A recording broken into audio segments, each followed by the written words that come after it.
So this is just, we're going to start by recalling this definition of martingales that we saw last class. So we have a filtration, which is just a nested sequence of sigma fields.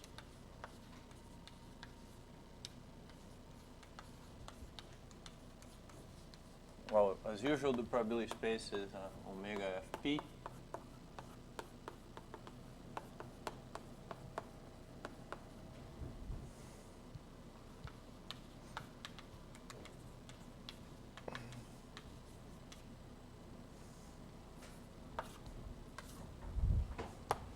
And we have a sequence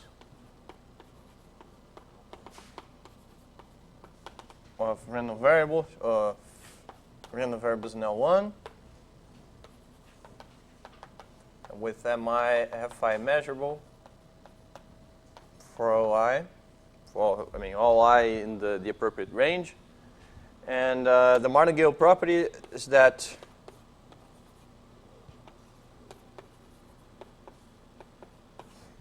if you look at a conditional expectation of m sub n respect to fn minus 1, this gives you mn minus 1, almost surely.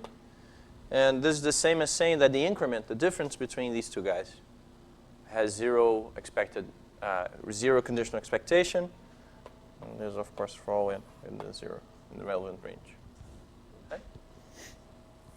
So we saw some examples coming from independent sums and Doob martingales. We stated a theorem last class, which we're going to prove today. But and this theorem involves the notion of stopping time. So let me also remind you of what this is. So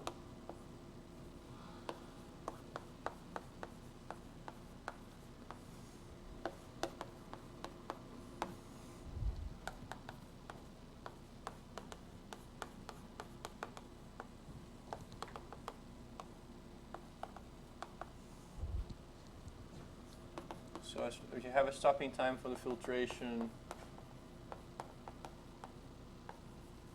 Fn, if for all n in the appropriate range, or let me just say for finite n, in the event tau equals n belongs to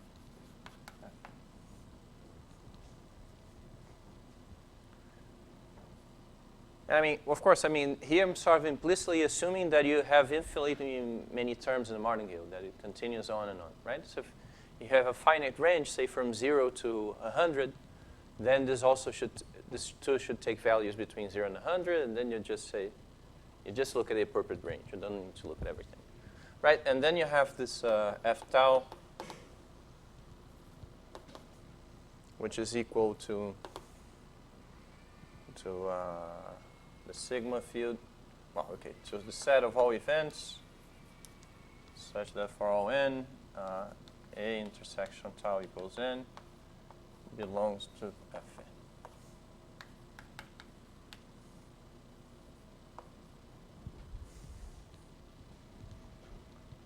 Right, one exercise that maybe I should mention, which is something similar to something we proved about in the case of macro chains.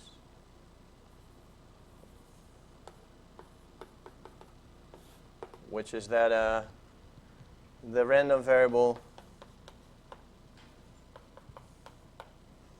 given by m tau, which takes an omega and maps it to m of omega at the time tau of omega, is f tau measurable.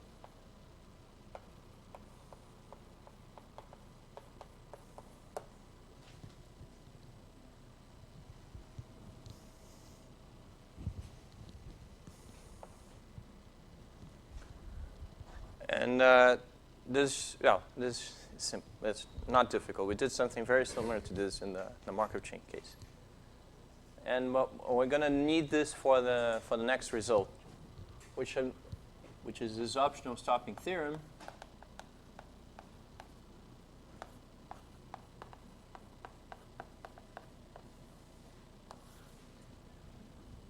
And I should say that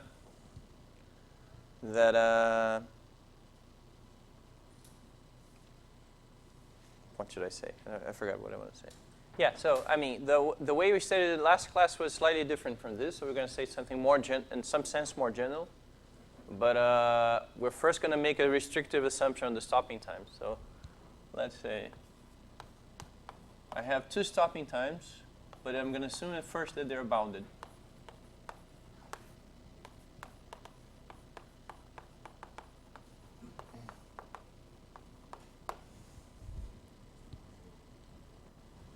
And so there's some constant such that the 2 are smaller than this constant. Moreover, you assume that sigma is less than tau. And the result we're going to prove is that the expectation of m tau conditionally on f sigma equals m sigma almost surely.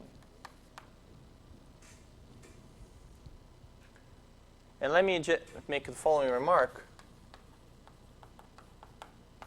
that, well, many things follow from this result, right? Well, one thing that I want to observe at first is that if sigma is a constant and tau is also a constant,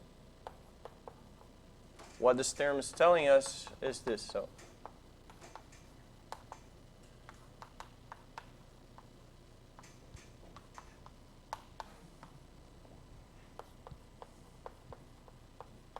So I'm just saying that, well, the martingale property tells you what happens to m sub n when you condition on the sigma field fn minus 1, right? So it's looking one step before. Here I'm looking potentially several steps before, and I'm saying that you still have the same relation. And it's just because of this martingale property, right? Because you look at this,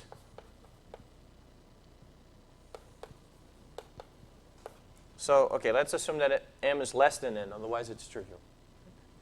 So what do? You just notice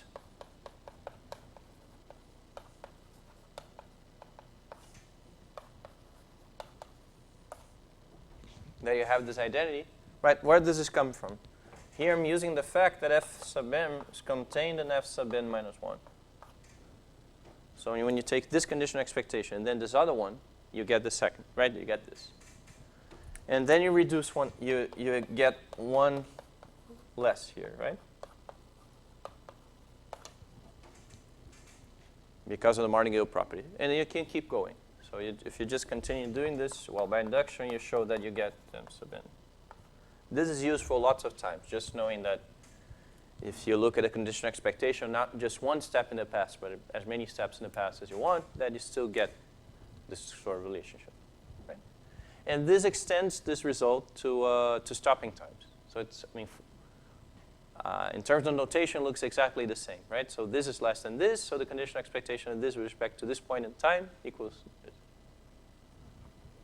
But of course, I mean, it's not that simple. So, and another thing that you get is that we get from this theorem is that the expectation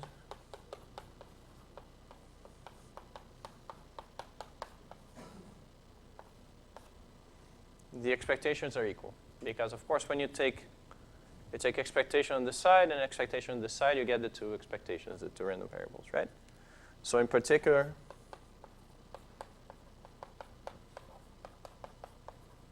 em tau equals em0 if tau is bounded. Which is what we used last class, but except that we had a different kind of assumption, which is a uniform integrability assumption. I'm going to discuss that later, right? So, but in any case, this is kind of the easiest statement to prove, and then everything sort of follows from this by using uniform integrability or anything of that sort. So let's prove this statement.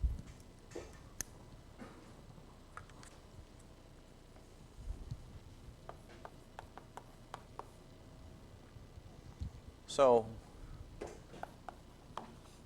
as usual, we need to look what we need to show, right? So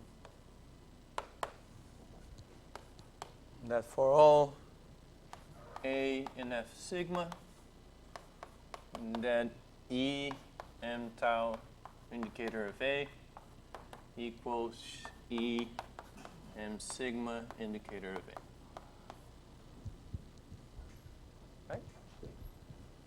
Okay, so or E m tau minus m sigma, indicator of A, equals 0. Right, so how do we do this? Well, okay, first thing we're going to do is just we're going to write A as the union of I equals 0 to m of the event sigma equals I intersection A, where m is an upper bound.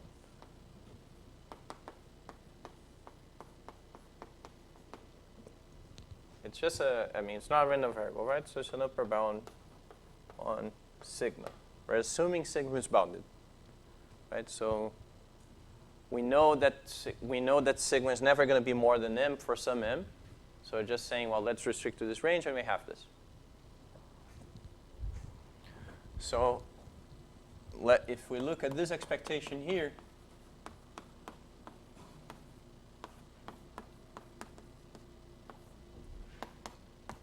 just because this is a disjoint union. Okay, M is a bad name, right? So this should be something else because M is martingale. So, okay.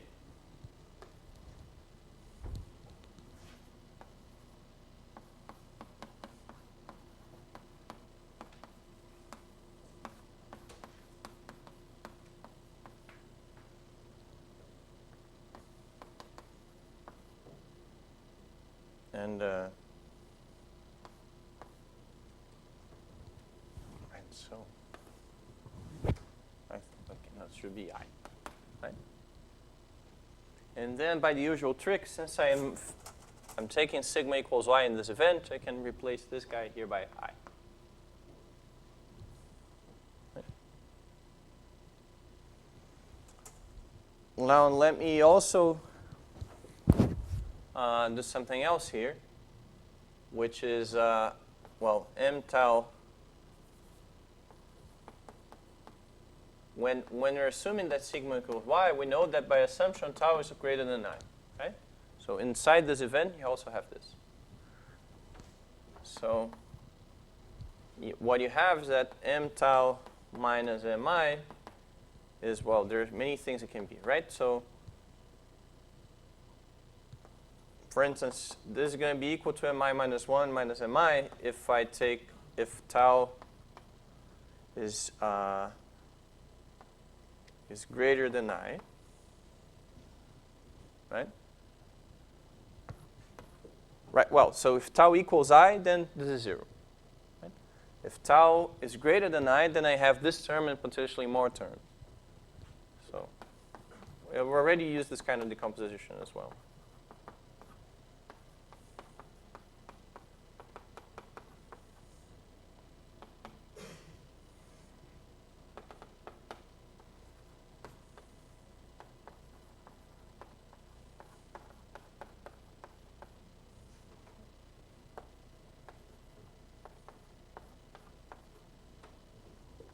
Right? And again, we're using the fact, okay, I should have said that K is an upper bound on sigma and tau. Actually, you just need an upper bound on tau because tau is larger than sigma, right? So this is saying, well, okay, if say tau is equal to I, then you only get zeros here, so it's right. If tau is equal to I plus 1, then you get this term but no other term. If tau is equal to I plus 2, then you get this term, the second term, and no other term, and so on. Right? So it's, again, something we've used before. And all we're going to do is just throw this in here. Right? Again, looking, we're in this event, so we're allowed to do this.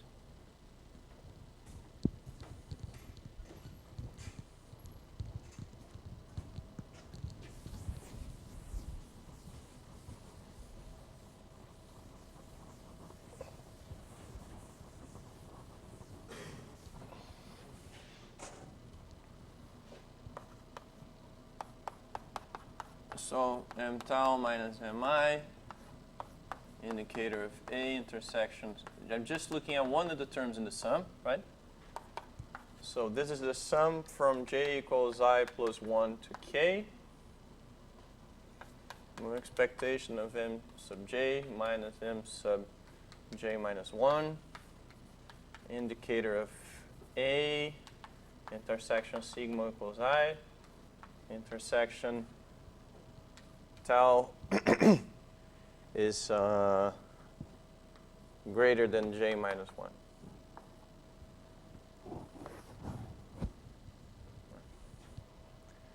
And now we're going to show that all these terms are 0, right?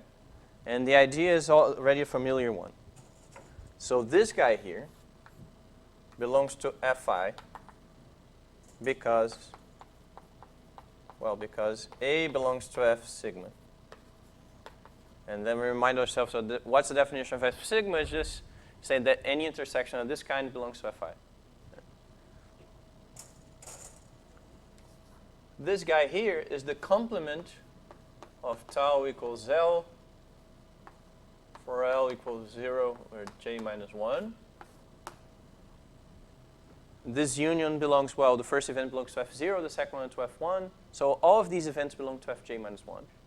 So the complement also belongs to it, right? So this belongs to Fj minus 1. So you're using the fact that sigma algebras are closed and are unions and complements, and also the fact that, the first events contained in F0, the second in F1, and the sigma algebras are nested, right? So everything's contained in here. Right, so in the end, this is an indicator of an event that belongs to Fj minus 1, right? Because here I is also contained in j minus 1 because of what we are doing here. Right, so j minus 1 is at least I. Now, when we have this, the thing we should always do is to say, well, you can replace this by the conditional expectation.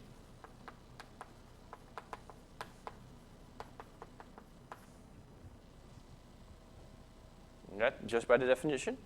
And of course, when we do this, this is 0 by the martingale property, right? So can replace, and which is 0 by the martingale property.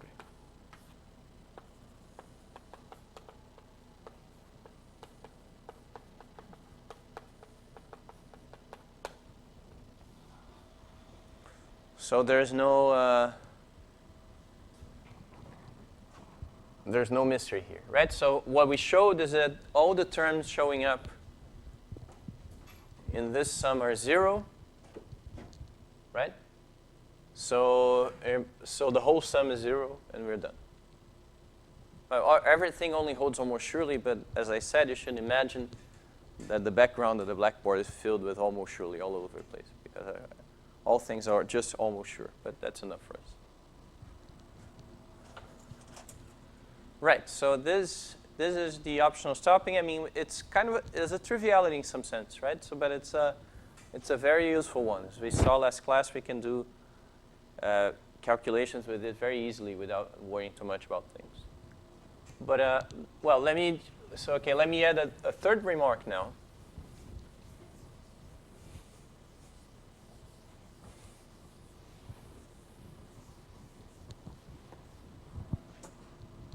So we have this identity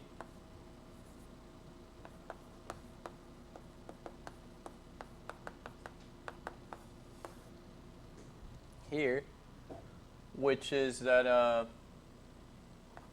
okay, so if tau is less than finite, it's the stopping time.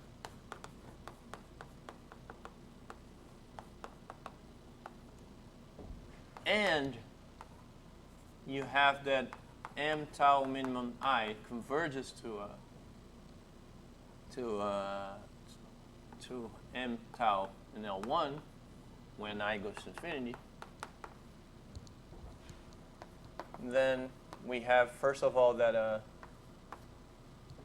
the expectation of m tau minimum I is equal to the expectation of m0, because tau minimum I is also stopping time.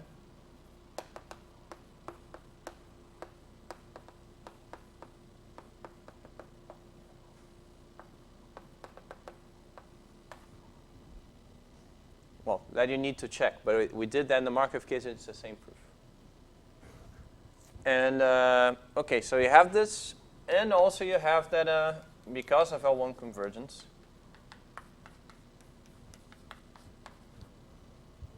you have this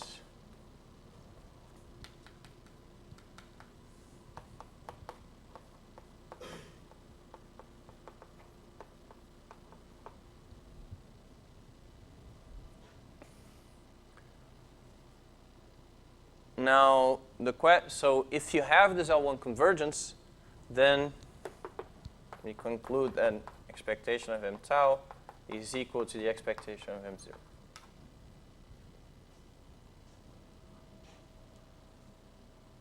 But the question is, what do we need to guarantee this, right? So,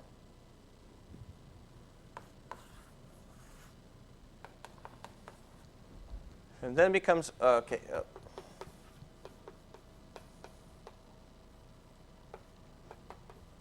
And this is really a fact about measure theory, but let me.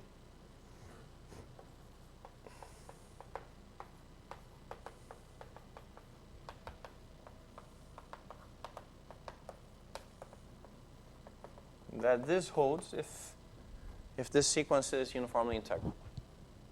Well, what do I mean? Because since clearly this convergence here, it holds almost surely. Right? Because tau is finite, right? If you fix the omega, actually holds for all, if tau is finite, so if you fix an omega, tau of omega is a finite number, so these two things are equal for I large enough. And then there's a measure theory fact, which is the following. So if you have a sequence of random variables that converges almost surely, you get convergence in L1 if and only if you have uniform integrability. Right? So if, maybe I should say this. So if xi converges to x almost surely, and xi belongs to L1 for Li, then xi minus x infinity L1 goes to 0 if and only if xi is uniformly integrable. So this is sort of hard to read, but you heard what I said, right? So that, and it's really a simple exercise in some sense. You just, what you need usually to prove that you have this sort of convergence is to apply, well, dominated convergence or something like that, right? That you cannot quite do, but what you can show is something like this, so that we know that when you, okay, so maybe I'll do this just to make sure that everybody understands, because I did this, so I'm just going to do one direction and then leave the other one as an exercise. We already proved these things about uniform integrability, so it's good that we get this right. So proposition, and I'm assuming I'm in a probability space, right? So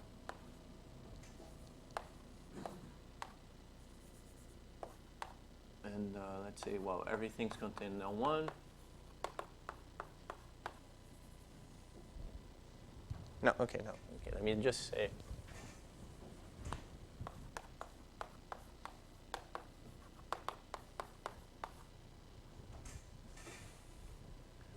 About the norm.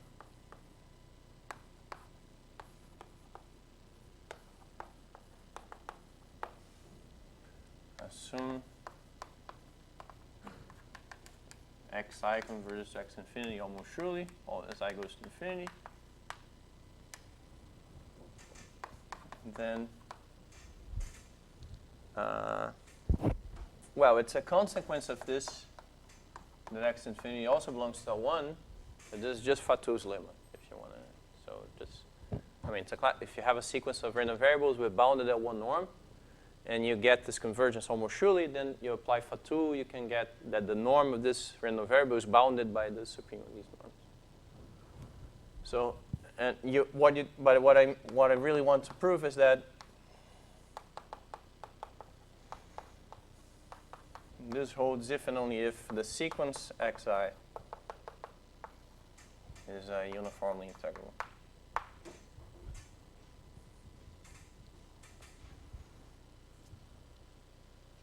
And this is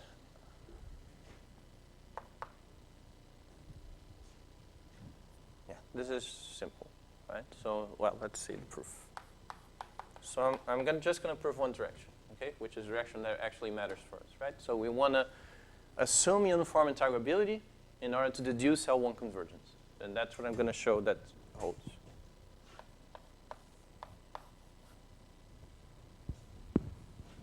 Right, so how do we prove this? So the first thing to notice is that we know that, okay, take some r larger than 0 such that the expectation xi, indicator of xi larger than r, is less than epsilon for all I.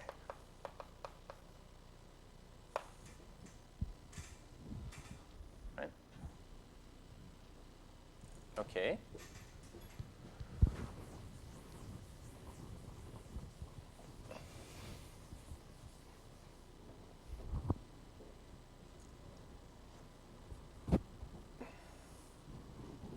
So, right, so let's look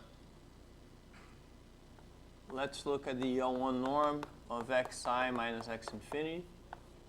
Right, so here, I should have said fix some epsilon, and now take r such that this holds. This thing here, well, it's for I,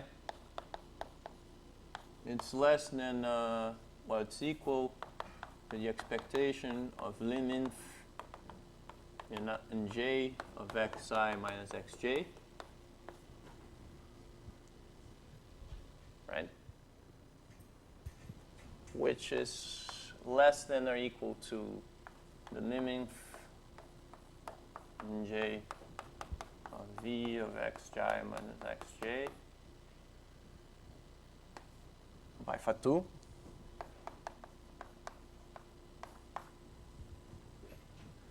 Now, I'm going to truncate these random variables, so I'm just going to say, well, that this is less than or equal to j expectation of xi minimum r minus xj minimum r, that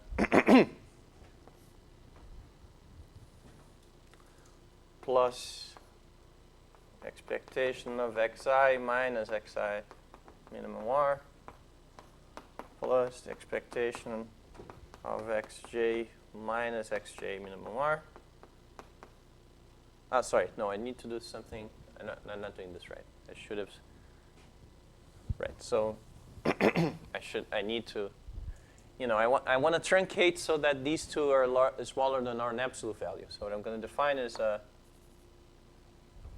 just going to say xi(r) equals xi if if it equals r, if xi is larger than r, it equals minus r if xi is less than minus r, and xi otherwise. I mean, it's the typical truncation we do.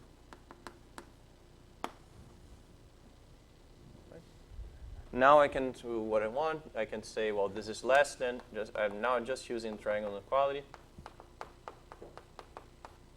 which is, and then I get xi r minus xj r plus expectation of xi minus xi r plus expectation of xj minus xj r. And now we can see what happens to these terms, right? So, well, this thing here is equal to 0 unless you're in this event here, that the absolute value of xi is larger than r, right? So this thing here is you can show that it's exactly equal to the expectation of xi minus r, the positive part, indicator of xi less than r. It's just trying to see, well, if you're in this case, then this is 0. If you're in this case, then this is equal to xi minus r. And if you're in this case, this is equal to minus xi minus r. So you're all done. So this, in particular, this is less than this expression that shows up here. Right? So this term is less than epsilon. This is also less than epsilon. Now what about this limit here? Well, this whole thing here converges to 0 and is bounded by 2r. Right? We truncated precisely to get this. So we know that xi, okay, sorry, no, I'm just not saying this right. Sorry. When j goes to infinity, this converges to xir minus x infinity r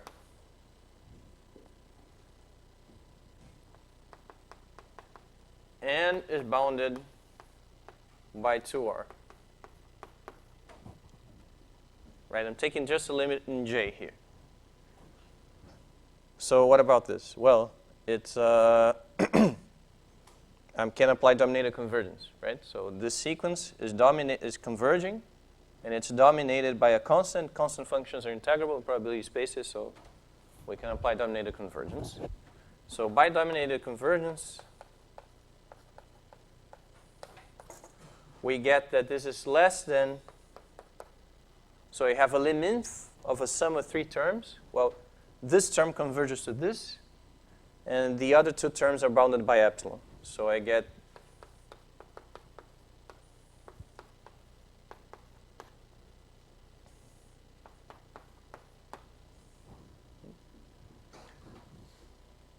so now I can say very quickly what happens. So now if you send I to infinity, right? So we want to prove that this converges to 0 when I goes to infinity. When you send I to infinity, this is upper bounded by this. And then you can apply the same reasoning, right? So this goes to 0, almost surely, and is bounded by 2r. So what we deduce here, so xir minus x infinity r goes to 0 almost surely when I goes to infinity, and bounded by 2r. It's the same thing that we said before. So lim sup in I of e xi minus x infinity is less than 2 epsilon by dominated convergence. So in the limit this term disappears, you're only left with the epsilon, and this holds for all positive epsilon.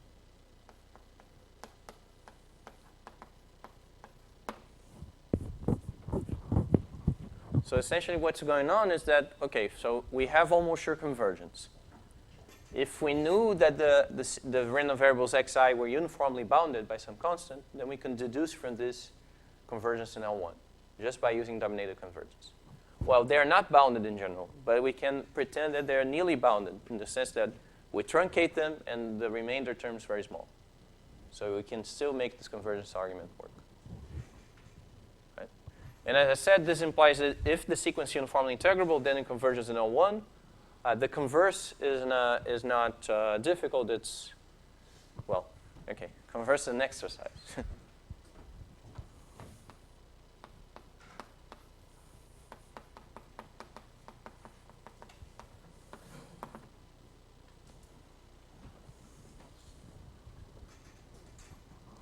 Right, so what do we deduce here? What we deduce here is that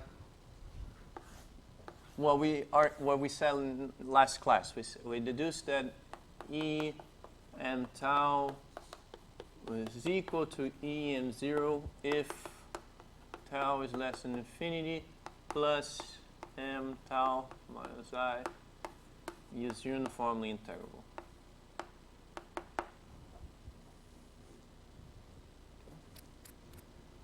So this is one of the many important consequences of optional stopping, that we, in some sense, the expectation of the martingale never changes, even if we stop it at a random time, as long as it's a stopping time. Right, but this doesn't tell us much because, because we, well, what happens then if the martingale is not uniformly, well, how do we know whether a martingale is uniformly integrable, right? So now I want to give you a sufficient condition for that, which might be useful.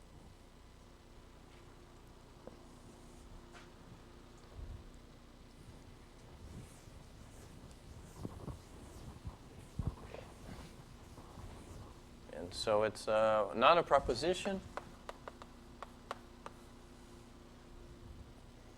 And I mean, I'm just going to prove kind of the easiest thing that works in our case, in the case of random walk, right? Which is the following.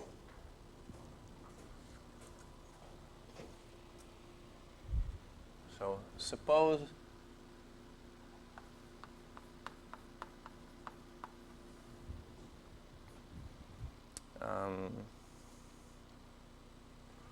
suppose you have a martingale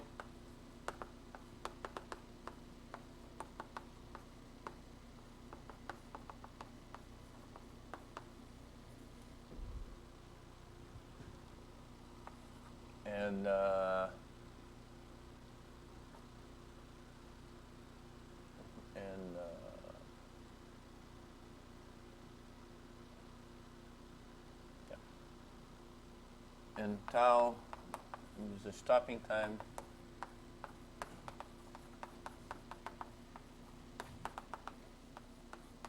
for Fi. And then if two things hold. One is that there exists a C greater than 0 such that the conditional expectation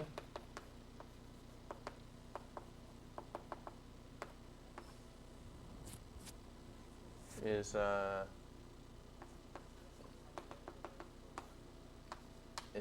the increment. Here I'm taking the absolute value of the increment, right? So if there's no absolute value, this would be less than 0. But this would be equal to 0. That means it's also less than or equal to 0 just because it's equal to 0.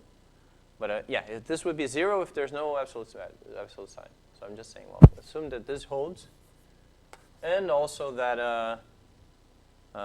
okay, I should have said this thing here holds. That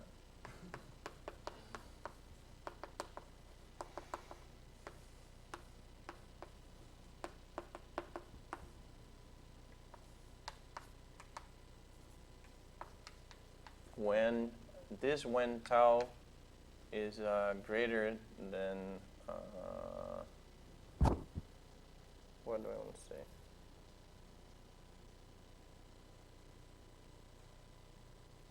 Okay, now let me just put it like this. So yeah, so less than say almost surely, and also expectation of tau is finite. We have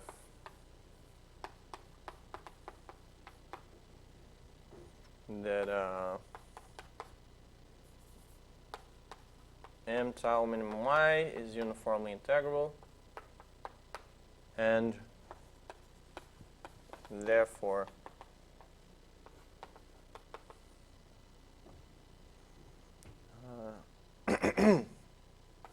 E m tau equals z m0. Okay. Right. So, of course, I mean, this second statement follows from the first one, right? So this is exactly the condition we need in order to prove this.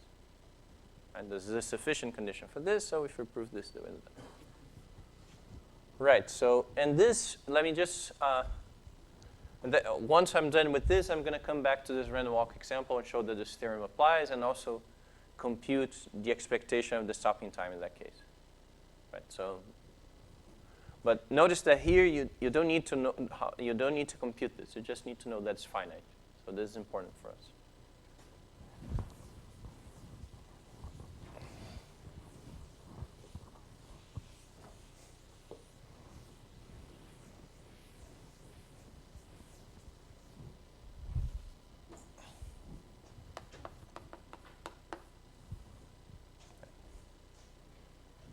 So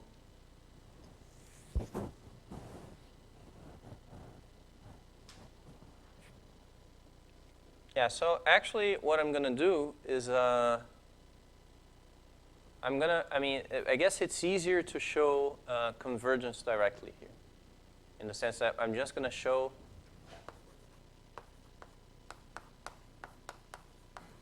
that I'm just going to, yeah, so with these assumptions, I mean, I put in strong assumptions which are enough for what we need, but then I can show this directly.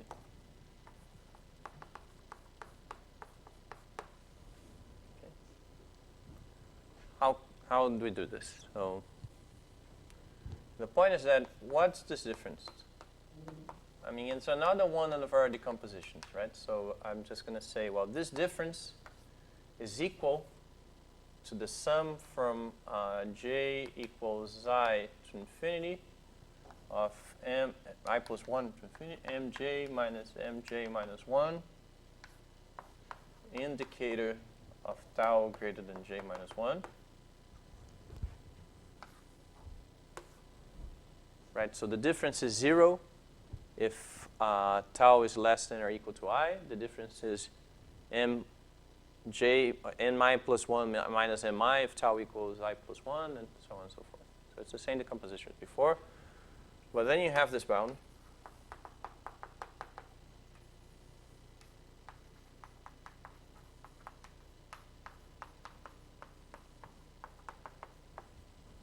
Okay. And because now everything's non-negative here, so I can just apply monotone convergence to bound this integral. I don't know yet that this integral is finite, but this is okay because I can just say this. And I get the expectation of mj minus 1 and tau greater than j minus 1. As we noticed before, this belongs to fj minus 1. So you can take the conditional expectation. And once you do that,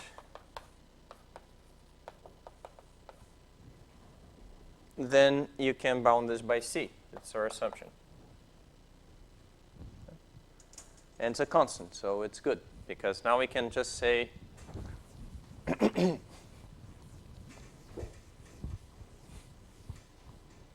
that this is less than C times sum from j equals I plus 1 to infinity of probability of tau larger than j minus 1, which if you want, you can write exactly as this.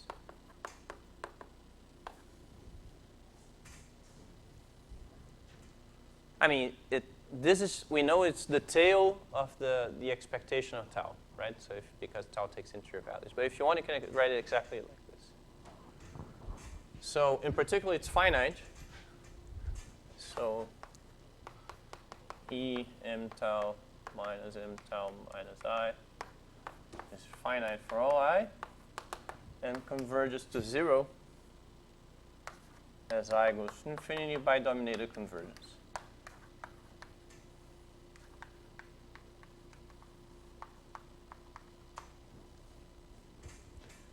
Because, because that's the way it is, right? So it's just saying, well, this is a sequence of random variables that goes to 0 and is bounded by tau, which is assumed to be integrable.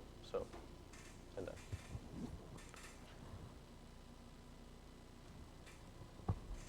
And now we know we actually proved the L1 convergence directly. We didn't use uniform integrability, but I mean, I guess it's just because I wanted to prove a very simple proposition.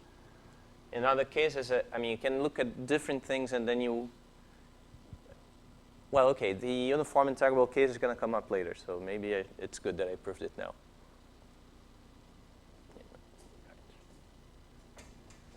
Okay, so we do have convergence, and so now let's go back to this random walk example, and I'm going to do slightly more than what I did last time.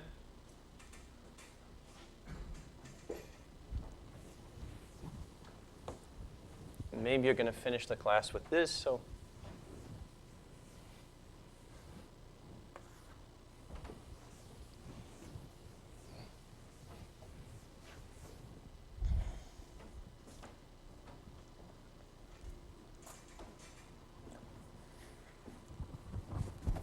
Right. So we just need to be a little bit careful when you do things, right? So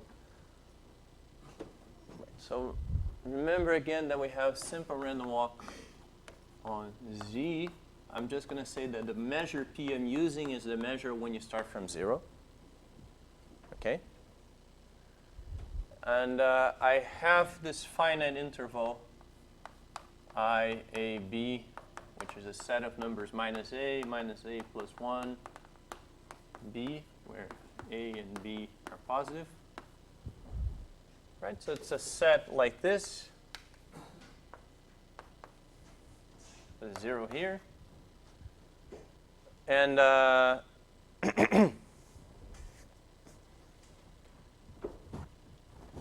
we use the p-harmonic function to build a martingale and compute the probability that you exit on one of the sides, right? So we notice that, right, so this simple random walk is just, we notice that xi itself is a martingale, basically.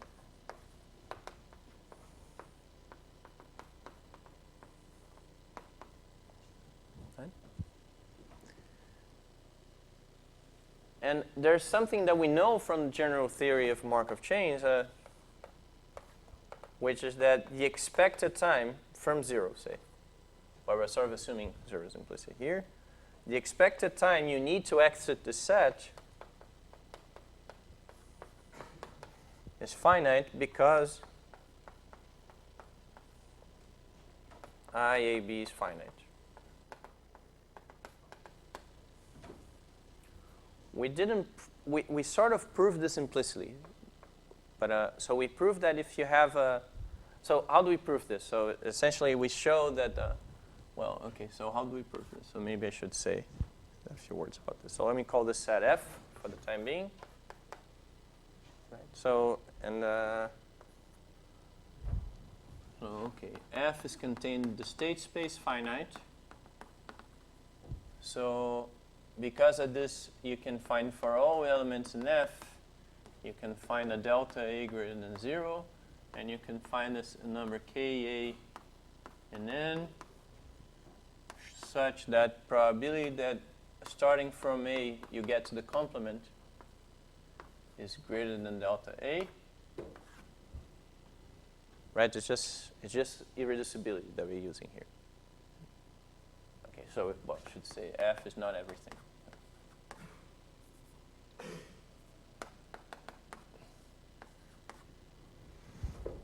And then we said that by taking the maximum of the Kas and by taking the minimum,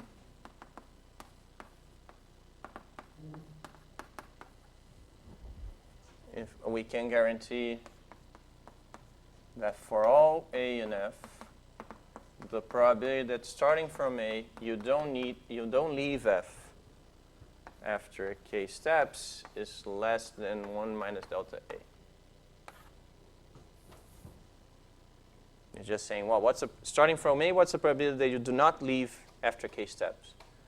Well, this is less than the probability that X sub K of A does not belong to F complement, and this is the kind of thing that we did before, right? And once you have this uniform bound over all elements of F, then what we argue is that you can iterate this, that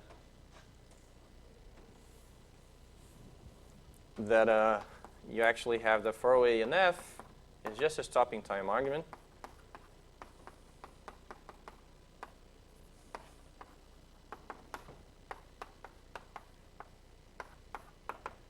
That you have this bound here.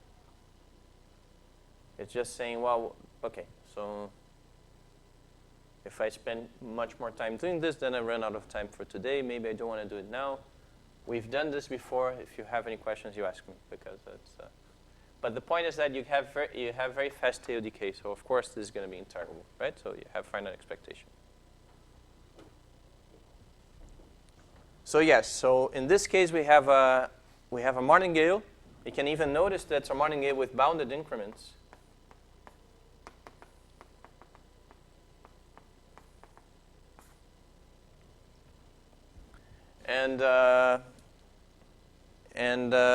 So this is, and this stopping time has finite expectation. And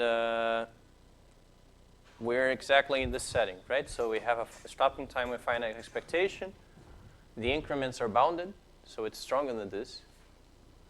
So yes, we can deduce that the expectation of the martingale at the time we leave the interval. Yeah, actually, maybe, yeah, I'm not saying this exactly right, because I want to exclude the two extremes here. Right, so I want to look at the time I either hit this guy or hit this guy. And then we know that this expectation is 0. And as we observed last class, well, when you leave this interval, when you start from here, and you leave the interval, it's either because you're at this point or at this point. And using this, you can compute the probability that you exit on this side or on the other side.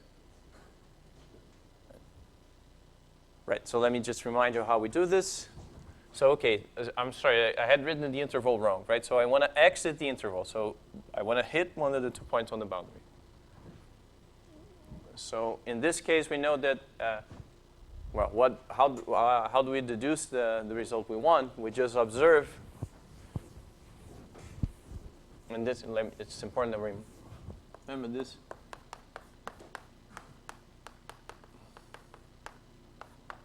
This is just equal to the probability that the x tau I a b c is equal to minus a times minus a plus the probability that x tau I a b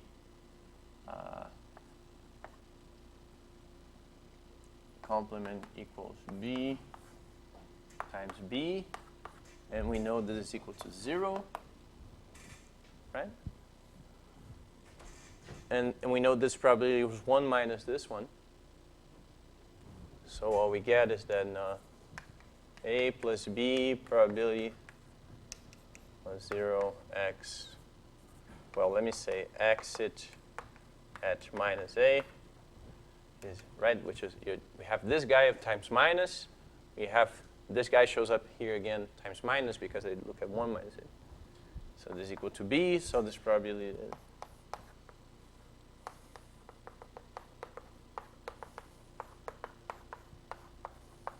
just this. Okay, so this tells us the probability to exit on either side. And so this is good, but there's something else we can do too, which is to compute the actual expectation of the exit time, right? And just to make my life simpler, I'm going to write tau instead of tau of the interval from Aula. So I'm going to define another martingale. And let me remind you what kind of result we had for harmonic functions, right? So the result we had, which is a proposition, was that if U is p harmonic on C, then for all starting points, the function U x I minus tau C complement, well, this gives a martingale with an Altucher filtration.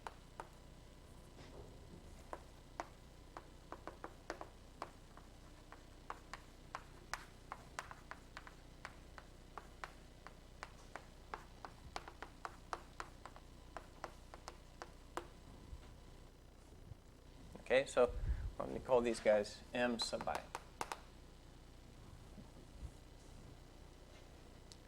Right. So what do I want to? So now I want to compute expectations, right? So I'm gonna argue now that lemma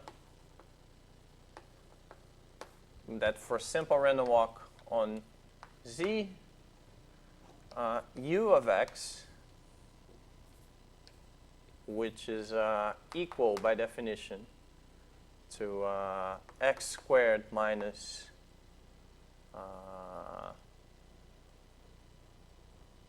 Right, but what do I want to do?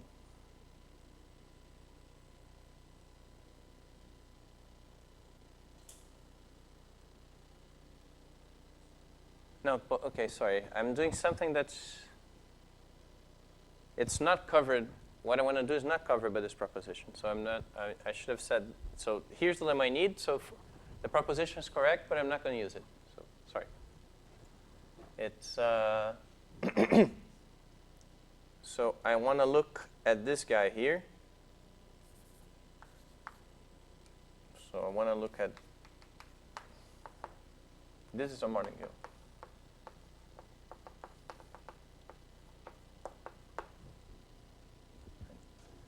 Well, it's not covered by this, so I invented a proposition that's not useful in this setting.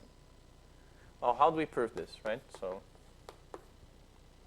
it's simple, but it's good to see it once in life. So we know that the measurability assumptions are all there, so they have a filtration that's generated by the process. Xi is measurable with respect to Fi by definition. So we need to look at how the increments behave, right?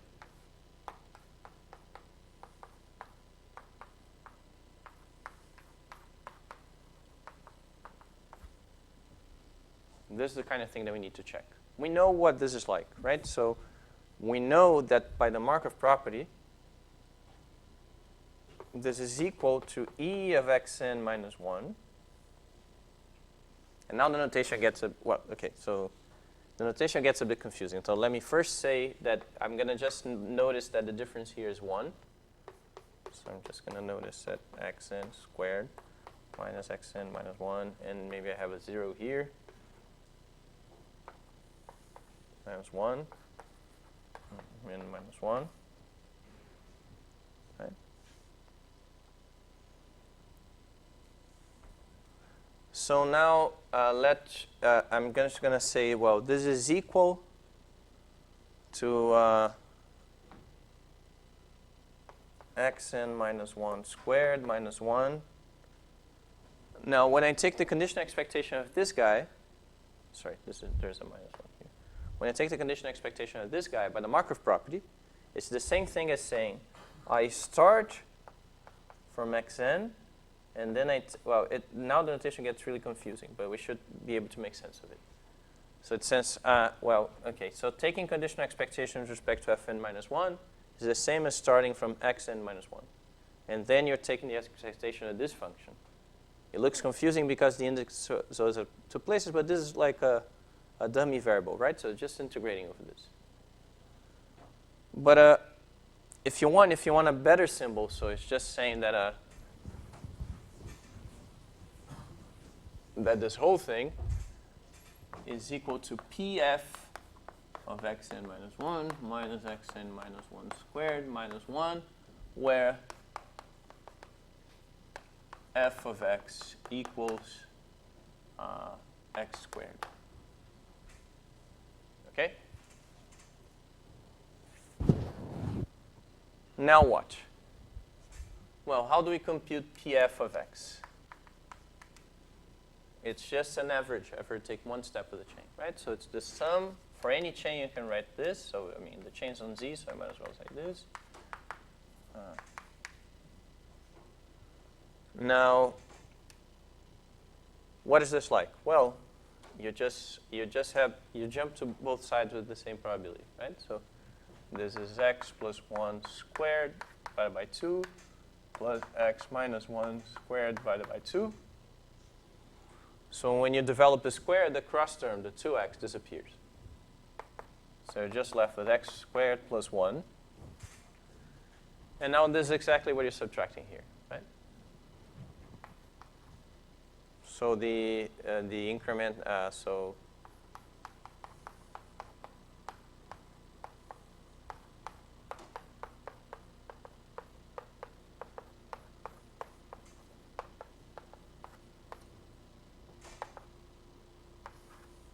zero.